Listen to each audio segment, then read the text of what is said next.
life is full of adventures. Do you take this man to be your husband? I do. Welcome home. We did it. He has your eyes. He's perfect. Make the most of them all with PenFed checking and savings accounts. Learn more at PenFed.org. Federally insured by NCUA. To receive any advertised product, you must become a member of PenFed Credit Union. PenFed's got great rates for everyone. This is Scott Becker with the Becker Private Equity and Business Podcast. We're going to bring you today 6 stories that we're following closely, and thank you so much for joining us as always. First, NVIDIA came out with their earnings, and they did just fine. They beat on revenues. They beat on earnings. They're in good shape. The stock is relatively flat on the news, but there's been so much optimism built into NVIDIA that the markets breathed a sigh of relief that at least they met their earnings and revenues expectations. And the markets didn't accelerate, but they did hold their own so far. NVIDIA is up 192% year to date. Intel is down about 52% year to date, sort of a tale of two cities. Second, we discussed yesterday in its own podcast, Lululemon versus Vuori. Lulu's getting their stocks knocked off them by Vuori. Lulu's down about 40% year to date. Vuori, I can never pronounce it quite correctly, is on a roll. The whole thing reminds me of several of my favorite phrases. One, Satchel Paige, don't look back. Someone may be gaining on you. Here, Vuori is gaining on Lulu. Second, only the paranoid survive. At some point, Lulu got a little soft and didn't stay after it. That's an Andy Grove phrase.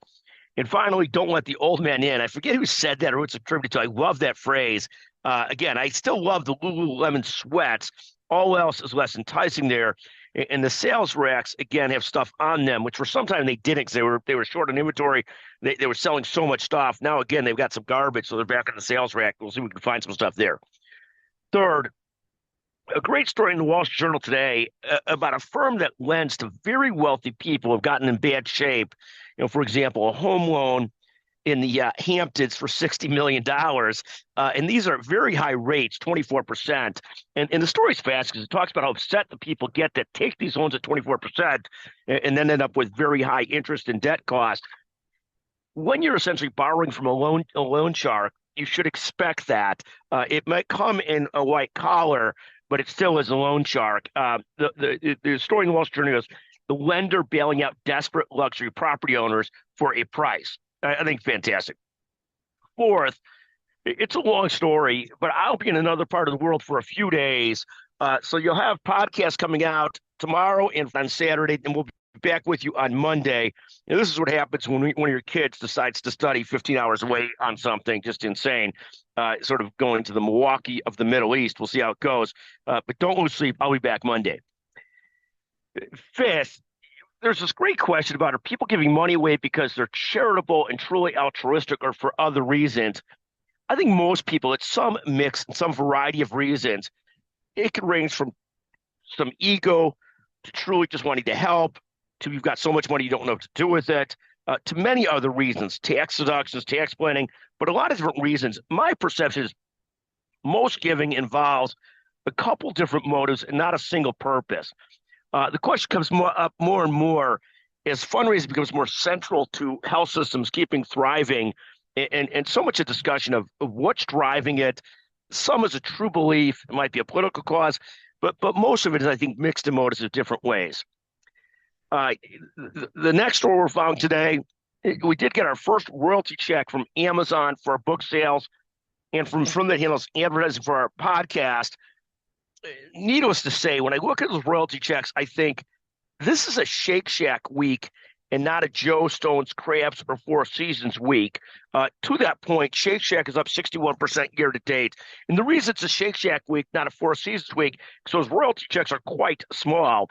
But Shake Shack and Eli Lilly both doing well. You wouldn't think those two things run in tandem, Shake Shack and Eli Lilly, but apparently they do. Eli Lilly's up this year, Shake Shack's up this year. They're up 61% this year. Another stock I should have invested in. In any event, thank you so much for listening to the Becker Private Equity and Business Podcast. Two other notes. Excited to reach 13,000 subscribers. on the Becker Private Equity and Business newsletter. And also, I'll tell you this. If you text me at 773-766-5322 and tell me your 3 favorite brands, and you're the first or second person to do this, I'd love to hear from you. We'll cover them some in our podcast, our newsletter, and so forth. The first person that does this, we'll send a $100 Amazon gift certificate to. Thank you so much for listening to the Becker Private Equity and Business Podcast. Thank you very much.